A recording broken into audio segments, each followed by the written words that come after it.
Hello friends, I am your study mate Sarika Ramola और आज हम पढ़ेंगे चमोली जनपद को। फ्रेंड्स, हमने इससे पहले भी चमोली जनपद का जो फर्स्ट पार्ट है वो पढ़ लिया है, जिसमें हमने मानचित्र के थ्रू उसको समझ लिया है, उसका प्रशासन कैसा है, वहाँ पे कौन कौन सी नदियाँ हैं, दर्रे कौन कौन से हैं, घाटियाँ कौन कौन सी हैं, वहाँ का प्रशासन कैसा है, ये हमने फर्स्ट वीडियो में देख लिया है। अब हम पढ़ेंगे आज का सेकंड वीडियो। अगर आपने फर्स्ट वीडियो चमोली का नहीं देखा है तो आप प्लेलिस्ट में जाके देख सकते हैं। तो आज सेकंड पार्ट में हम वो सारी चीजें कवर करेंगे जो फर्स्ट पार्ट में रह गई थी, क्योंकि तब वीडियो काफी बड़ा हो रहा था, तो इसलिए मैंने तभी कह दिया था कि हम इसे सेकंड पार्ट में कवर करेंगे। तो चलिए देख लेते हैं चमोली जनपद को। ठीक है, आज हम देखेंगे कि चमोली में स्थित राष्ट्रीय उद्यान और वन्य जीव अभयारण्य, पहला हम यही देखते हैं। सबसे पहले तो राष्ट्रीय उद्यान यानी नेशनल पार्क, वन्य जीव अभयारण्य यानी वाइल्ड लाइफ सेंचुरी।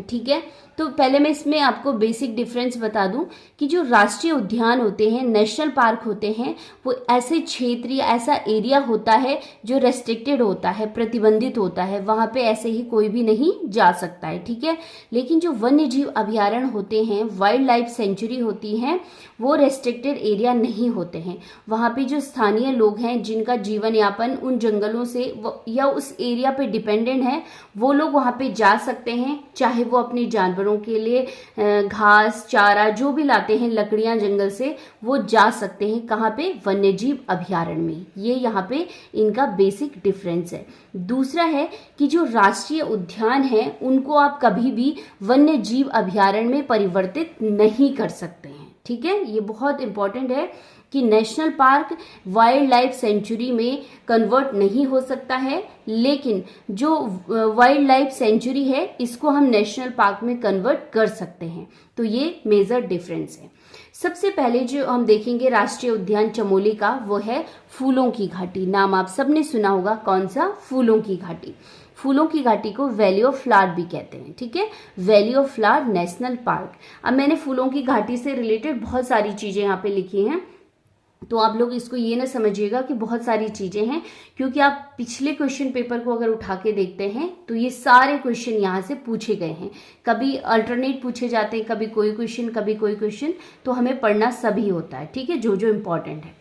तो जो फूलों की घाटी है उसकी खोज की थी 1931 में फ्रैंक स्माइथ ने। ठीक है, और इसकी स्थापना की गई 1982 में, 1982 में इसे नेशनल पार्क बनाया गया। जो फूलों की घाटी है वो नर और गंधमादन पर्वतों के बीच में स्थित है। ठीक है, इसके बीचों बीच से, जो ये वैली ऑफ फ्लावर है, इसके बीचों बीच से एक नदी बहती है। उस नदी को कहते हैं पुष्पावती नदी कहते हैं। ठीक है, एक पुस्तक बार बार पूछी जाती है, द वैली ऑफ फ्लावर पुस्तक किसकी है? कौन सी पुस्तक? द वैली ऑफ फ्लावर किसकी पुस्तक है? तो वो है फ्रैंक स्माइथ की, जिन्होंने 1931 में इसकी खोज की है।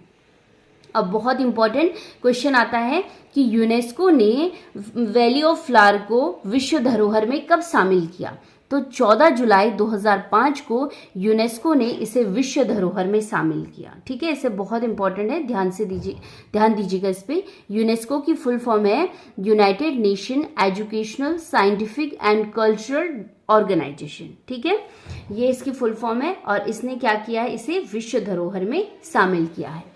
वैली ऑफ फ्लावर का जो क्षेत्रफल है वो है 87.5 वर्ग किलोमीटर है। ठीक है, और इसी के साथ राज्य का सबसे छोटा नेशनल पार्क कौन है? वैली ऑफ फ्लावर है, क्योंकि इसका जो क्षेत्रफल है वो कितना है? मात्र 87.5 किलोमीटर स्क्वायर है। ठीक है, नेक्स्ट देख लेते हैं पॉइंट इससे रिलेटेड जो एग्जाम में पूछा जाता है, वो है कि स्कंद पुराण में जो वैली ऑफ फ्लावर है उसको क्या कहा गया है? नंद कानन कहा गया है। साथ ही कालिदास ने मेघदूत में इसे अलका नाम दिया है। क्या नाम दिया है? अलका नाम। अब एक क्वेश्चन आजकल नया पूछा जा रहा है कि वैली ऑफ फ्लावर को और किन किन नाम से जाना जाता है। ठीक है, तो पहला जो इसका उपनाम देख लेते हैं वो है बैकुंठ, भ्यूडार, ये बहुत बार पूछा जाता है, भ्यूडार। ठीक है, दूसरा पुष्पावती, फ्रैंक स्माइथ घाटी भी इसे कहते हैं। ठीक है, यहाँ पर एक और क्वेश्चन है जो मैंने लिखा है, आप लोग सोच रहे होंगे कि ये कौन सा क्वेश्चन है कि फूलों के खिलने का समय, ठीक है। तो ये क्वेश्चन पूछा गया है। जो क्वेश्चन आता है कि वैली ऑफ फ्लावर में फूलों के खिलने का समय कौन सा है, तो वो है जुलाई से अक्टूबर के बीच में यहाँ पे फूल क्या है, खिलते हैं, ठीक है। और फूलों की घाटी की जो ऊंचाई है समुद्र तल से वो कितनी है, 3600 मीटर है। अब हम देख लेते हैं नेक्स्ट नेशनल पार्क है नंदा देवी नेशनल पार्क। इसकी स्थापना हुई थी 1982 में और इसका क्षेत्रफल है 624 वर्ग किलोमीटर, 624 किलोमीटर स्क्वायर में है, ठीक है। इस नेशनल पार्क का जो मुख्यालय है वो जोशीमठ है। और अगर ऑप्शन आता है कभी आपके पास कि नंदा देवी नेशनल पार्क है, तो चमोली ना आए बल्कि क्या है, पर्टिकुलर स्थान जोशीमठ आए, तो पर्टिकुलर कहाँ है, जोशीमठ में, ठीक है। यूनेस्को ने इसे विश्व धरोहर में कब शामिल किया, 1988 में, 1988 में। बहुत बार एक क्वेश्चन पूछा गया है कि नंदा देवी नेशनल पार्क को कब विश्व धरोहर, यूनेस्को की विश्व धरोहर में शामिल किया गया, तो 1988 में। नेक्स्ट वाइल्ड लाइफ सेंचुरी हम देख लेते हैं चमोली में, जो केदारनाथ, कौन सी है, केदारनाथ वाइल्ड लाइफ सेंचुरी या वन्यजीव अभ्यारण्य। इसकी स्थापना हुई थी 1972 में। ये जो केदारनाथ वाइल्ड लाइफ सेंचुरी है ये चमोली और रुद्रप्रयाग में है, ठीक है। थोड़ा एरिया इसमें रुद्रप्रयाग का भी आता है और इसका जो क्षेत्रफल है वो है 967 वर्ग किलोमीटर, ठीक है, 967 किलोमीटर स्क्वायर।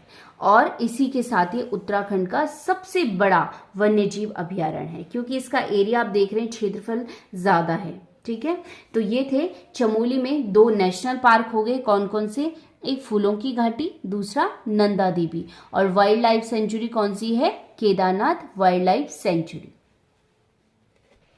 नेक्स्ट देख लेते हैं बुग्याल को, ठीक है। पहला देख लेते हैं वेदनी बुग्याल। इससे ये बहुत बार क्वेश्चन में पूछा जाता है, राज्य का सबसे बड़ा बुग्याल कौन सा है, वेदनी बुग्याल। नेक्स्ट है कैला बुग्याल। कैला बुग्याल क्या विशेषता है इसकी, क्या है ये, क्योंकि ये बद्री धाम, जो बद्रीनाथ है उस मंदिर के चारों ओर पाया जाता है। कौन सा बुग्याल, कैला बुग्याल। नेक्स्ट है रुद्रनाथ बुग्याल, जो कि कहाँ पे है, गोपेश्वर में है। नेक्स्ट है चौफिट शिखर और चौफिट बुग्याल, ये दोनों आसपास हैं। चौफिट शिखर और चौफिट बुग्याल ये दोनों ही चमोली के मलारी में है।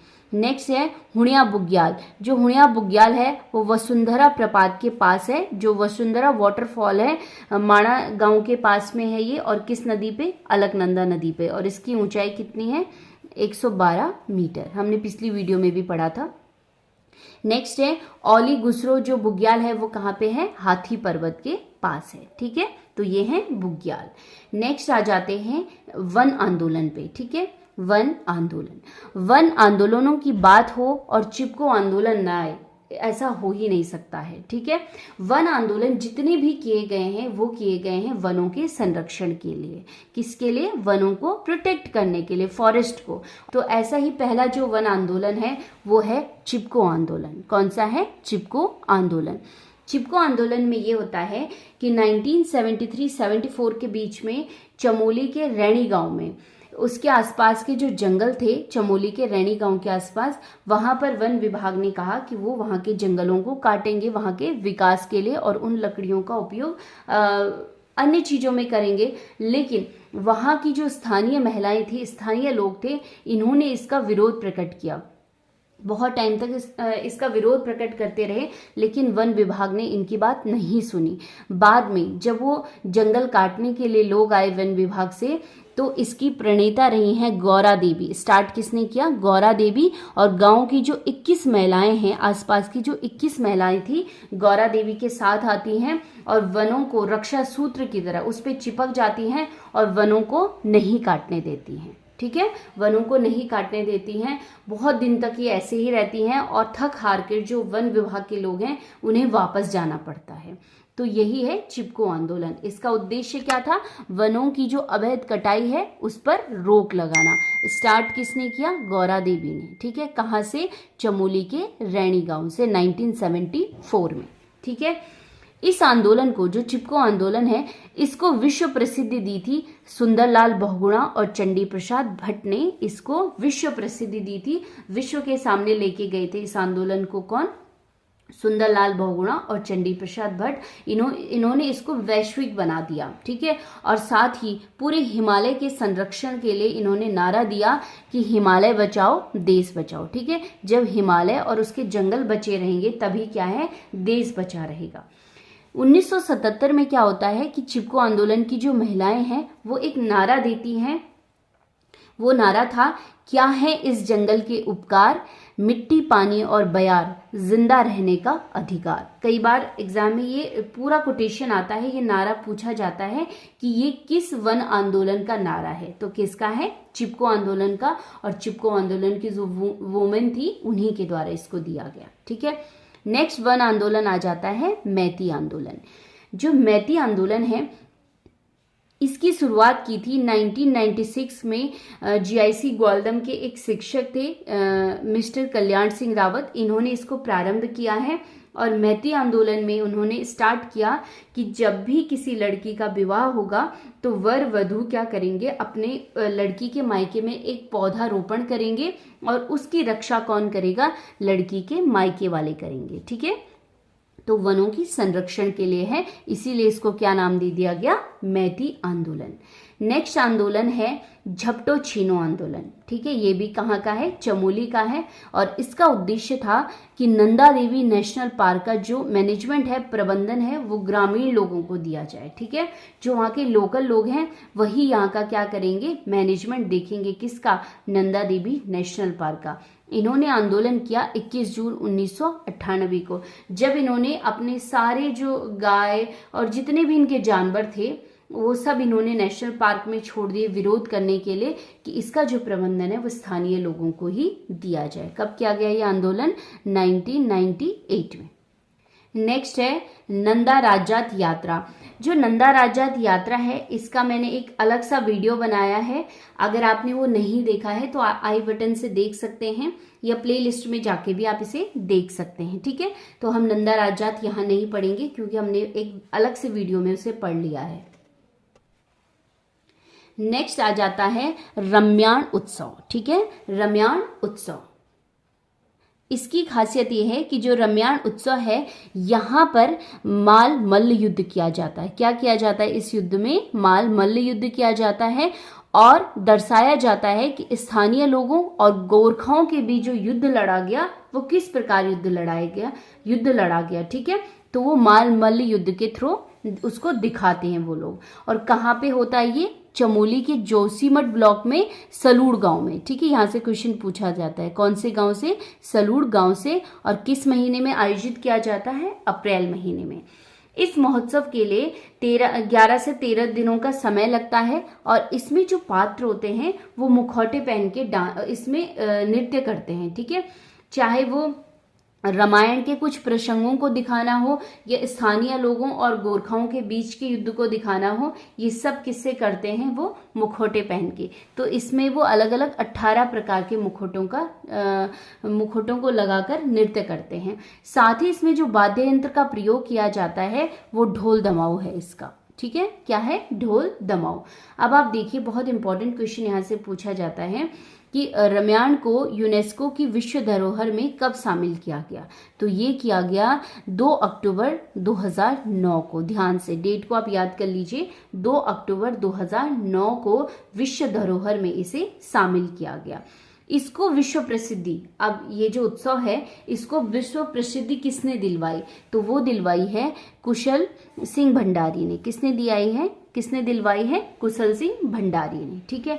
अब इस उत्सव में अगर आप देखेंगे तो इसमें एक हास्य नृत्य होता है। तो वो जो हास्य नृत्य होता है वो कौन करता है? कुरु जोगी। एक पात्र होता है इसमें हास्य पात्र, वो कौन है? कुरु जोगी, ठीक है। तो ये रम्याण से इंपॉर्टेंट क्वेश्चन है, मैं आपको फिर से बता दूं। इसमें जो इम्पोर्टेंट पूछा जाता है कि यूनेस्को ने इसे कब विश्व धरोहर में शामिल किया गया और ये कौन सी जगह में मनाया जाता है, चाहे आपको डिस्ट्रिक्ट पूछें या पर्टिकुलर ब्लॉक का नाम पूछें, ठीक है, और इसमें क्या दर्शाया जाता है और इसका वाद्य यंत्र कौन सा है, ठीक है। बेसिकली मैंने इसमें इंपॉर्टेंट चीज़ें ही लिखेंगी, अगर आप सारा भी पढ़ लेंगे तो नॉलेजेबल ही है, ठीक है। नेक्स्ट देख लेते हैं कुछ इंपॉर्टेंट फैक्ट्स हैं। जड़ी बूटी शोध एवं विकास संस्थान ये कहाँ पे है, गोपेश्वर में। कहाँ पे है, गोपेश्वर में। नेक्स्ट राज्य विधि कॉलेज, ये भी कहाँ है, गोपेश्वर में। नेक्स्ट उत्तराखंड बोली भाषा संस्थान का गठन किया गया 2016 में, कहाँ पे, गौचर में। नेक्स्ट है एनजीओ है एक विवेकानंद युवा केंद्र, ये कहाँ पे है, जोशीमठ में। और दूसरा भी एनजीओ है वो है जय नंदा देवी स्वरोजगार शिक्षण संस्थान, ये है पीपलकोटी चमोली में। नेक्स्ट है देवभूमि समाचार पत्र का प्रकाशन कहाँ से किया जाता है, ये किया जाता है नंदप्रयाग से, ठीक है। और एक बहुत इंपॉर्टेंट पर्यटक स्थल है चमोली का, वो है ग्वालदम। कौन सा है, ग्वालदम। ग्वालदम एक बहुत सुंदर पर्यटक स्थल है और इसलिए इम्पोर्टेंट है क्योंकि ये कुमाऊं और गढ़वाल की बाउंड्री में है, ठीक है। कुमाऊं और क्या बोलते हैं उसे, गढ़वाल की क्या है, बाउंड्री में है। बेसिकली अगर आप देखेंगे चमोली और बागेश्वर की सीमा पर है, ठीक है। यहाँ पर सेब और चाय का उत्पादन होता है और साथ ही यहाँ पर एसएसबी का प्रशिक्षण केंद्र भी है, ठीक है। ग्वालदम पर्यटक स्थल है। नेक्स्ट आ जाता है औली पर्यटक स्थल। औली से इंपॉर्टेंट जो भी एग्जाम में क्वेश्चन पूछे जाते हैं वो मैंने यहाँ पे लिखे हैं, ठीक है। औली जो है चमोली जिले का एक प्रसिद्ध पर्यटक क्या है, स्थल है। और ये क्यों प्रसिद्ध है, स्कीइंग खेलों के लिए प्रसिद्ध है। ध्यान रखिएगा, इसको बहुत बार पूछा जाता है, ठीक है। स्कीइंग जो खेल होते हैं यहाँ पे, इनका टाइम होता है दिसंबर से मार्च के बीच में, बिल्कुल इनका उपयुक्त समय होता है। सबसे पहले अगर आप देखेंगे गढ़वाल मंडल विकास निगम द्वारा औली में 1987 में स्कीइंग महोत्सव मनाया गया। साथ ही औली परियोजना का जो शुभारंभ किया गया जुलाई 1983 में तत्कालीन प्रधानमंत्री इंदिरा गांधी द्वारा किया गया, ठीक है। इंदिरा गांधी ने सबसे पहले इस परियोजना का शुभारंभ किया, कब, 1983 में, ठीक है। और महोत्सव मनाया गया किसके द्वारा, गढ़वाल मंडल विकास निगम के द्वारा 1987 में, ठीक है। तो यहां से क्वेश्चन आता है कब इसका प्रारंभ किया गया। नेक्स्ट है 1993 को औली में शीतकालीन हिम क्रीड़ा स्थल और रज्जू मार्ग का निर्माण किया गया और इसी के साथ एशिया का सबसे लंबा और ऊंचा रोपवे इसे बनाया गया, ठीक है। एशिया का सबसे लंबा और ऊंचा रोपवे। नेक्स्ट है जो औली है ना, वो क्या है, 4 पर्वतों के बीच में घिरा है। कौन कौन से, नंदा देवी, कामेट, माणा में जो हाथी पर्वत है, ठीक है, और गौरी पर्वत, इनके बीच में क्या है, ये औली पर्यटक स्थल है, ठीक है। नेक्स्ट पॉइंट है 2004 में सैफ खेलों का जो आयोजन किया गया वो भी कहाँ पे किया गया, औली में किया गया। नेक्स्ट है गुसरो बुग्याल और चिनाव झील भी कहाँ पर है, औली के पास में है। तो ये था औली से रिलेटेड इंपॉर्टेंट पॉइंट। नेक्स्ट देख लेते हैं गौचर पर्यटक स्थल को। जो गौचर पर्यटक स्थल है वो चमोली में अलकनंदा नदी के तट पर स्थित एक बहुत खूबसूरत सा हिल स्टेशन है और वायु परिवहन से जुड़ा हुआ है, ठीक है। साथ ही जो है वो 7 पहाड़ियों से घिरा हुआ एक पर्यटक स्थल है। सबसे पहले 1920 में यहाँ लेडी ब्लिंगटन आई थी, इसीलिए हवाई मार्ग से वो यहाँ पे आई थी और तभी से गौचर को पहचान मिली, ठीक है। तभी से इस क्षेत्र को पहचान मिली पर्यटक क्षेत्र के रूप में। 1938 में पंडित जवाहरलाल नेहरू जी भी गौचर आए थे। इसी उपलक्ष्य में अगर आप देखेंगे जब वो गौचर आए और 14 नवंबर 1943 को नेहरू जी के जन्म दिवस से ही गौचर में औद्योगिक मेले का प्रारंभ किया गया। किसके द्वारा, कमिश्नर बर्नेडी द्वारा, ठीक है। उन्होंने 14 नवंबर को किसका जन्म दिवस होता है, नेहरू जी का। तो इसी उपलक्ष्य में जब उन्होंने 1943 में यहाँ पे औद्योगिक मेले की शुरुआत की तो उन्होंने कहा क्यों ना हम इसकी शुरुआत नेहरू जी के जन्मदिन से करें, ठीक है। तो शुभारंभ जो मेले को प्रारंभ करने का श्रेय किसे जाता है और कब यहाँ पर मेले का आयोजन किया जाता है, ये क्वेश्चन यहाँ से बनते हैं, ठीक है। 2019 में गौचर को स्वच्छ गंगा टाउन का पुरस्कार दिया गया। किसका पुरस्कार दिया गया, स्वच्छ गंगा टाउन का पुरस्कार दिया गया। नेक्स्ट है जोशीमठ हिल स्टेशन। जोशीमठ जो है वो बद्रीनाथ जाने का पहला पड़ाव माना जाता है। साथ ही जोशीमठ कत्यूरी राजाओं की राजधानी भी थी और इसका जो पुराना नाम है वो क्या है, कार्तिकेयपुरम है। जो भगवान शिव के ज्योतिर्लिंग हैं उनका शिव के ज्योतिर्लिंग स्थल को माना जाता है कि जोशीमठ में है। ठीक है, कहाँ पे है, जोशीमठ में है। और आदिगुरु शंकराचार्य जी का मठ जो है वो यहीं पर है, क्योंकि जो शंकराचार्य जी हैं जोशीमठ में जो सहतूत का वृक्ष है ना, उसी के नीचे शंकराचार्य जी को ज्ञान की प्राप्ति हुई। ठीक है, किसके पेड़ के नीचे ज्ञान की प्राप्ति हुई थी, शंकराचार्य जी को सहतूत के वृक्ष के नीचे में ज्ञान प्राप्त हुआ था। और कहाँ पे, जोशीमठ में। इसीलिए यहाँ पे क्या है, शंकराचार्य मठ भी है। ठीक है, इसका जो निर्माण करवाया था वो आदिगुरु शंकराचार्य के जो अनुयायी थे जगत गुरु, उन्होंने करवाया था। और माना जाता है कि इस मठ में 200 वर्ष पुराना एक कल्प वृक्ष भी है। ठीक है, 200 वर्ष पुराना क्या है, कल्प वृक्ष है। किस मठ में, शंकराचार्य मठ में। और अगर स्थान पूछा जाएगा तो जोशीमठ। नेक्स्ट है कि शीतकाल में जो बद्रीनाथ भगवान की पूजा की जाती है, जो जोशीमठ में एक मंदिर है नरसिंह मंदिर, वहीं पर की जाती है। किसकी पूजा, बद्रीनाथ भगवान की शीत ऋतु में। नेक्स्ट है जो जोशीमठ है, जोशीमठ औली के बहुत करीब है। वो जोशीमठ मणिकर्णिका कुंड भी है। यहाँ पर जोशीमठ में क्या है, मणिकर्णिका कुंड भी है। जोशीमठ क्या है, औली के पास है, बहुत करीब है। और यहाँ पे कौन सा कुंड है, मणिकर्णिका कुंड भी है। साथ ही यहाँ पर अगर आप देखेंगे तो जोगी झरना, सलधर झरना, और ये सब क्या है, गर्म पानी के झरने हैं। ठीक है, जोगी और सलधर झरना जो है। नेक्स्ट आ जाता है माणा गांव। ठीक है, माणा गांव से जो बहुत इंपॉर्टेंट क्वेश्चन बहुत बार पूछा जाता था कि राज्य का अंतिम गांव कौन सा है, तो कौन सा है, माणा गांव। कौन सा है, माणा गांव राज्य का अंतिम गांव है। लेकिन धीरे धीरे क्वेश्चन अब बदल रहे हैं, तो आपको ये तो हमेशा याद रखना है कि राज्य का जो अंतिम गांव कौन सा है, माणा गांव है। पुराणों में इसे मणिभद्रपुरी कहा गया है। और माणा के पास क्या है, केशव प्रयाग है। केशव प्रयाग में 2 नदियां आके मिलती हैं। अलकनंदा जब बह रही होती है तो उसमें कौन सी नदी आकर मिलती है, सरस्वती नदी आकर मिलती है केशव प्रयाग में। कहाँ, माणा के पास। जो माणा है वहां पर जो मारछा जनजाति है उत्तराखंड की, उसका जो ग्रीष्मकालीन आवास है वो कहाँ पे है, माणा गांव में। ठीक है, नेक्स्ट है सरस्वती नंद पर पाषाण शिला पुल। ठीक है, ये पुल बहुत बार पूछा गया है, कहाँ पे है, भीम पुल। ठीक है, कौन सी नदी पर है, कौन सी नदी पर है ये, भीम पुल कौन सी नदी पे है, सरस्वती नदी पर है। ठीक है, ये एग्जाम में पूछा जाता है, भीम पुल। नेक्स्ट है यहाँ माता मूर्ति का मंदिर है जिन्हें बद्रीनाथ की माता कहा जाता है। ठीक है, माणा में कौन सा मंदिर है, माता मूर्ति का मंदिर है, और जो कौन है, बद्रीनाथ की माता जिन्हें माना जाता है।